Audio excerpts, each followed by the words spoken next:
पहनने को लेकर जारी विवाद के बीच आज कर्नाटक हाईकोर्ट ने बड़ा फैसला सुनाया है। कर्नाटक हाईकोर्ट ने कहा है, हिजाब इस्लाम धर्म का अनिवार्य हिस्सा नहीं है। स्कूल छात्रा यूनिफॉर्म पहनने से इनकार नहीं कर सकते।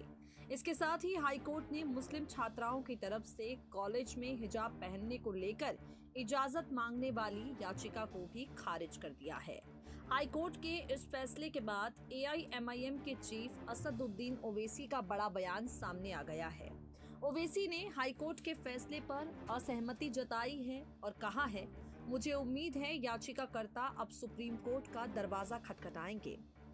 ओवैसी के ट्वीट आप इस वक्त हमारी रिपोर्ट में देख रहे हैं। असदुद्दीन ओवैसी ट्विटर पर लिखते हैं, मैं हिजाब पर कर्नाटक हाईकोर्ट के फैसले से असहमत हूँ। फैसले से असहमत होना मेरा अधिकार है और मुझे उम्मीद है कि याचिकाकर्ता सुप्रीम कोर्ट के समक्ष अपील करेंगे। इस आदेश ने धर्म, संस्कृति, भाषण और अभिव्यक्ति की स्वतंत्रता के मौलिक अधिकारों को निलंबित कर दिया है, जबकि संविधान की प्रस्तावना में कहा गया है, व्यक्ति को विचार, अभिव्यक्ति, विश्वास, आस्था और पूजा की स्वतंत्रता है।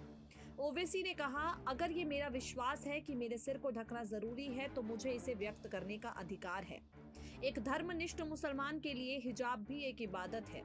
एक हिंदू ब्राह्मण के लिए जनेऊ जरूरी है, लेकिन गैर ब्राह्मण के लिए ये नहीं हो सकता। ये बेतुका है कि न्यायाधीश अनिवार्यता तय कर सकते हैं। राज्य को धार्मिक अधिकारों में हस्तक्षेप करने की अनुमति केवल तभी दी जानी चाहिए जब इस तरह के पूजा कार्य दूसरों को नुकसान पहुंचाते हो। हिजाब किसी को नुकसान नहीं पहुंचाता। हेडस्कार्फ पर प्रतिबंध निश्चित रूप से धर्मनिष्ठ मुस्लिम महिलाओं को शिक्षा प्राप्त करने से रोकता है। इसका मतलब है कि एक धर्म को निशाना बनाया गया है और उसकी धार्मिक प्रथा पर प्रतिबंध लगा दिया गया है। अनुच्छेद 15 धर्म के आधार पर भेदभाव पर रोक लगाता है। क्या ये उसका उल्लंघन नहीं है? संक्षेप में, हाईकोर्ट के आदेश ने बच्चों को शिक्षा और अल्लाह के आदेशों के बीच चयन करने के लिए मजबूर किया है। मुझे उम्मीद है कि इस फैसले का इस्तेमाल हिजाब पहनने वाली महिलाओं के उत्पीड़न को वैध बनाने के लिए नहीं किया जाएगा। नेक्स्ट 9 न्यूज नेशन की रिपोर्ट।